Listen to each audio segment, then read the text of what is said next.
अस्सलाम वालेकुम वरहमतुल्लाहि वबरकातुहू। दोस्तों, आज फ्रैंकफर्ट जर्मनी के 50 किलोमीटर दूर एक शहर है ग्रोसगिराउ।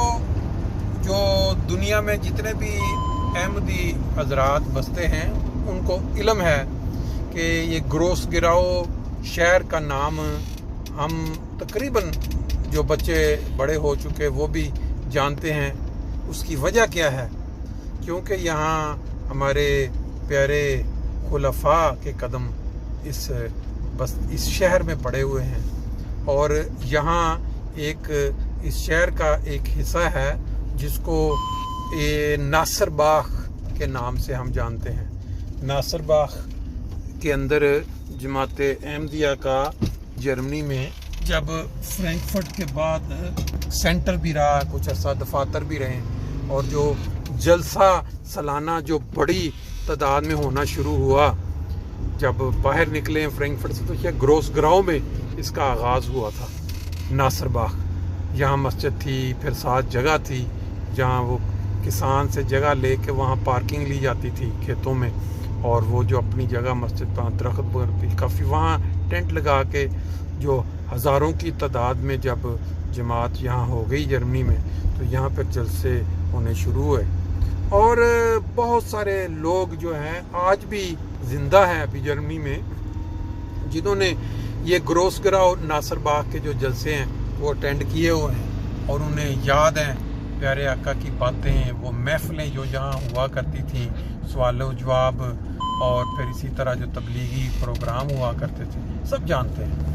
अब अल्लाह के फजल के साथ ये नासिर बाग ग्रोसगिराउ से वो जो जलसे छोटे, मतलब उस वक़्त तो वो आगाज़ में बड़े लगते थे साहब, अब वो ऐसी जगह पे पहुंच चुके हैं जहां इतने बड़े हाल हैं कि जहां 50,000 60,000 जो अफराद हैं वो भी बड़े आराम के साथ समा सकते हैं। ये मंजर जो आप सामने इस वक्त देख रहे हैं ना, ये ग्रोसगिराउ, ये देखें नासिर बाग बड़ा सा लिखा हुआ है और यहाँ अंदर एक ग्राउंड भी सामने नज़र आ रही है, फिर सामने मस्जिद है। अभी क्योंकि दरख्तों की वजह से ये नज़र, ये हल्की सी आपको झलक, यहाँ फिर एक मीनारा तुल मसीह जो कि कादियान में है, उसकी एक यादगारी के तौर पे यहाँ भी एक बनाया गया है। यहाँ से अब आगे हम चलते हुए ऊपर देखें, बड़ा खूबसूरत सा मंजर है। जहाज़ ने फ्लाई भरने के बाद अभी ऐसा ऊंचाई लेने की कोशिश में है। यहाँ क्योंकि करीब ही एयरपोर्ट है तो यहाँ अक्सर ये मनाज़र जो हैं जहाज़ के वो आपको देखने को मिल जाते हैं। अभी हमारा जो नेक्स्ट टारगेट है, जो नेक्स्ट मंजिल है, वो एक दोस्त है हमारे यहाँ, म्योरफेल्डन वाल्डोर्फ, ये साथ साथ मिले हुए दो कस्बे हैं। तो यहाँ उनके पास एक गार्डन है। गार्डन यहाँ सिटी की तरफ से मिल जाता है। जो पुराने लोग हैं, क्योंकि शहरों के अंदर जो घर हैं वो छोटी है, उन्हीं की वजह से वहाँ आपको खुली जगह मुयसर नहीं होती जहाँ आप अपना गार्डनिंग कर सकें या ग्रिल वगैरह। तो आज प्रोग्राम था वहाँ चक्कर लगाने का, मैंने कहा चलते चलते दोस्तों को ये मंजर भी दिखा देते हैं। बड़ी अच्छी हवा चल रही है, बावजूद इसके कि टेम्परेचर जो है 30 से अबव है, लेकिन जब हवा चल रही हो और इस तरह का मंजर हो दरख्तों का, फिर उसमें वो इतनी गर्मी नहीं रहती। यहाँ ये इलाका बड़ा ही आबाद इलाका था जब यहाँ जलसे हुआ करते थे, यहाँ जहाँ मरकज़ था जमात का। बहुत लोग पूरी जर्मनी से जिन्होंने आना होता था, अमूमन ये वाला रास्ता भी इस्तेमाल होता था, क्योंकि वो जो मोटरवे से उतर के जो 5 नंबर है, पहले म्योरफेल्डन में, फिर यहाँ से उतर के इस साइड पे ज़्यादातर लोग आ जाते थे। बाकी आगे चलते हैं, चल के देखते हैं वो जो गार्डन किस तरह का है और किस तरह उन्होंने उसको बना के रखा हुआ है। 44 नंबर ये बुंडसस्ट्रासे है, मशहूर स्ट्रीट, यानी स्ट्रासे मतलब सड़क। ये देखें यहाँ पे वाइटस्टाड और म्योरफेल्डन, ये 7 किलोमीटर वाइटस्टाड है और म्योरफेल्डन 3 किलोमीटर, लेकिन हम सीधे जाएंगे म्योरफेल्डन के अंदर से होते हुए फिर वाल्डोर्फ गार्डन की तरफ। बहरहाल ये जो मनाज़र इस वक्त आप देख रहे हैं, इस तरह के मनाज़र पूरे यूरोप में आप कहाँ भी चले जाएं आप इस तरह आपको सब्ज़ा नज़र आएगा। जर्मनी में ज़्यादा है ज़रा, बाद ममालिक में इसमें कम है। सड़कों का जो जाल बिछा हुआ है, इंतज़ामात जो हैं बड़े बेहतरीन हैं। यहाँ एक चीज़ ये है कि लोग जो बसते हैं उनको हर वक्त कोई खौफ, ख़तरा या कुछ हो जाने का डर नहीं रहता। हमारा देश पाकिस्तान जहाँ हम बड़े हुए, वहाँ आजकल हालात ये हो गए हैं कि कोई किसी को गारंटी नहीं है कि नेक्स्ट क्या हो जाए, किस वक्त हुकूमत बदल जाए और वो दूसरे जो सियासी वाबस्तगियाँ जो हैं उसकी वजह से दूसरों की पकड़ दकड़ शुरू हो जाए। अब मेन सड़क जो है 44, जिसको हम बुंडसट्रासे कहते हैं, बुंडसट्रासे का ये मुल्क यानी पूरी जर्मनी के अंदर इस तरह की सड़कों का जो जाल बिछा हुआ है। मोटरवे के बाद इसका नंबर आता है, क्विक ड्राइव के लिए मोटरवे के बाद आप उस पर चला सकते हैं। इसके उसको छोड़ के अब हम एक ये रास्ता अंदर से जा रहा है, इसको नॉर्म ऑफिशियली उन्होंने इसको शो नहीं किया हुआ। यहाँ एक स्विमिंग पूल है, वो वहाँ भी लोग, लेकिन यह है कि जो लोग यहाँ आबाद जो रहते हैं वो फिर इस सड़क से निकल आते हैं, मेन सड़क छोड़ देते हैं, अदरवाइज़ थोड़ा चक्कर पड़ता है। वो 44 नंबर पे रहेंगे।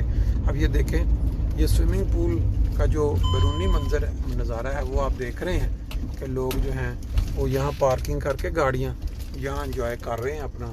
ये आप देख सकते हैं किस तरह लोग खुले इलाके में आराम से अपना पानी में नहाने के बाद फिर वो जो दरख्तों के नीचे खुली हवा को इंजॉय कर रहे हैं। यहाँ इसकी एंट्री है साइड पे, और यहाँ फिर इसकी जो पार्किंग है वो लोग जर्मनी में आप एक चीज़ महसूस करेंगे कि हर शहर के अंदर, हर कस्बे के अंदर इन्होंने स्विमिंग पूल ज़रूर बनाए हुए, ओपन या छते हुए, क्योंकि यहाँ जब गर्मी पड़ती है तो फिर ये बड़ा अच्छा बिजनेस है। इस जगह पर आप देखें, ये लिखा हुआ साइकिल वालों के लिए रुसल साहिब अगर आप जाते हैं लेफ़्ट साइड पे 11 किलोमीटर है, म्यूनिशब्रुक 3 और फ्लूगहाfen Süd वाल्डोर्फ 6 किलोमीटर या 4 या 5 किलोमीटर है, वाल्डोर्फ फ्लूगहाfen 6 किलोमीटर, लंगनबाग। ये साइकिलों वाले आप देख रहे हैं, ये साथ साथ इन्होंने साइकिलों वालों के लिए रास्ता बनाया है। फिर ये स्ट्रीट है जिसके ऊपर गाड़ियाँ तेज़, यानी बुंडसट्रासे जिसको आप कहते हैं, जैसे मैंने बताया।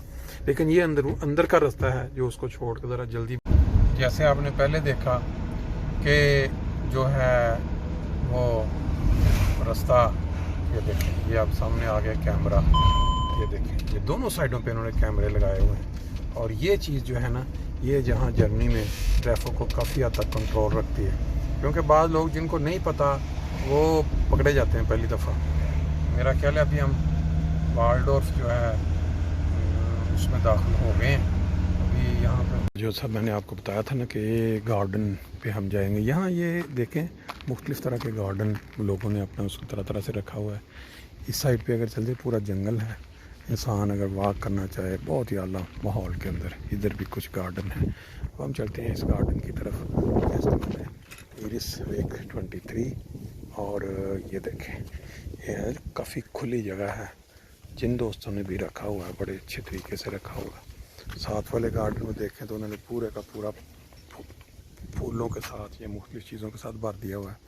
हमारा ये एक रिवाज होता है अमूमन एशियन गैदरिंग के लिए।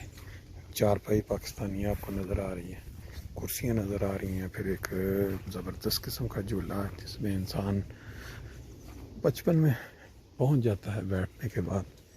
इस साइड पे अगर हम आगे चलते हैं, बाकायदा ग्रिल का ज़बरदस्त किस्म का सिस्टम जो, और फिर ये इधर के पूल केड़ा कह रहे थे? अच्छा वो ठीक, हाँ, अच्छा वो वाला पानी का बेहतरीन यहाँ स्विमिंग पूल तैयार करके बच्चे क्या बड़े क्या एंजॉय कर सकते हैं। उधर फिर अगर बारिश वगैरह भी हो जाए तो कोई मसला नहीं है।